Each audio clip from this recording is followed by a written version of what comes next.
Donc Arthur, on est avec toi pour ta sortie de jogging et en fait on voulait te poser quelques questions parce que tu as été le premier déficient visuel avec qui on a pu adapter le run archery, donc un sport sur le même modèle que le biathlon qui allie course à pied et tir à l'arc. Et donc tu as été le premier déficient visuel et c'est avec toi qu'on a pu adapter ce sport. Donc qu'est-ce qui t'a donné envie de tester un sport aussi improbable et qui a l'air vraiment pas du tout adapté pour les déficients visuels? Eh bien c'est très simple et je serai concis, c'est que en gros ça faisait quelques années que je faisais de l'athlétisme adapté avec guide et ça me plaisait beaucoup. Et puis un jour au club on nous a proposé de tester cette discipline qui pouvait être adaptée aux déficients visuels selon eux. Et dans ma tête ça semblait complètement débile mais aussi incroyable, il fallait que j'essaye. Du coup j'ai dit oui, je me suis porté volontaire. Et puis au final, ce qui devait simplement être une curiosité, j'ai trouvé ça super sympa et aujourd'hui j'en fais de temps en temps et j'ai envie de continuer.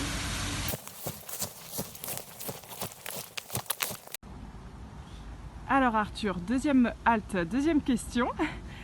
Toi, quelle a été ta part en fait dans le processus pour adapter ce sport? C'était du 50-50 on va dire. Disons que ça a commencé par une discussion avec le club de tir à l'arc pour évaluer quels étaient mes besoins pressentis. Après, comme c'était une discipline tout à fait nouvelle, c'était quelque chose d'assez inconnu pour les deux parties, donc il fallait bien essayer. Et ensuite, avec ces premiers besoins, on a commencé à expérimenter, à mettre en place des équipements nécessaires. Et après, c'était on essaye l'équipement, j'exprime mon ressenti, on ajuste et puis on recommence en fait. Jusqu'aux premières courses, et puis c'est un processus qui est toujours en cours parce que le matériel peut toujours être amélioré. Là, pour donner un exemple, on est peut-être à la 3e version de la potence.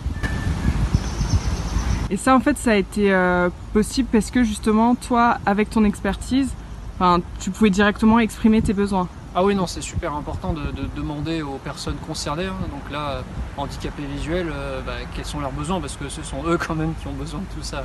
Ce que le club a très bien fait et l'Udaccess aussi.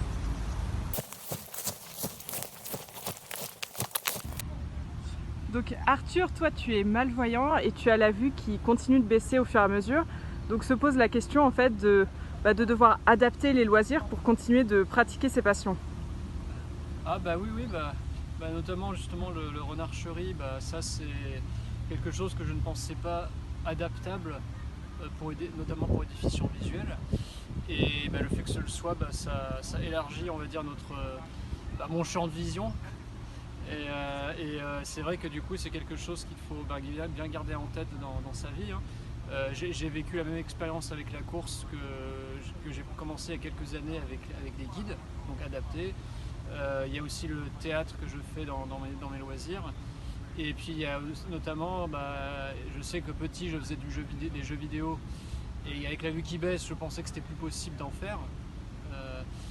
Mais là récemment j'ai pu tester un jeu vidéo qui se base uniquement sur le son et c'est notamment, je sais que c'est quelque chose qui est adaptable et il faut pas se limiter on va dire aux apparences limites que notre corps nous impose.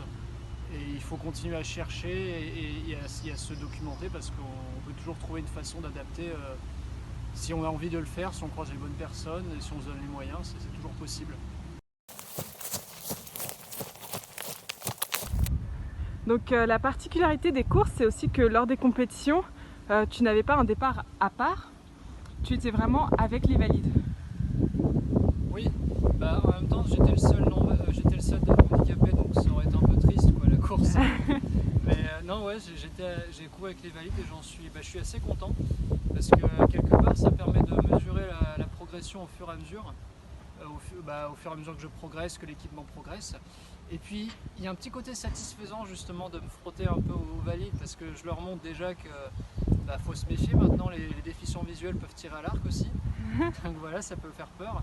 Et puis je sais que j'aurais toujours du mal à les dépasser, à les rattraper, mais c'est une façon de leur montrer que je peux être un adversaire on va dire dangereux, que c'est une façon aussi de montrer que les handicapés peuvent faire du sport et peuvent même se frotter aux valides. Et voilà, c'est une façon de montrer qu'il ne faut pas nous sous-estimer. Et puis j'ai envie de continuer. Hein. Puis qui sait, hein, je finirai bien par rattraper les champions. En tout cas, j'ai envie de continuer comme ça, acharné. On te le souhaite. Allez, bonne sortie!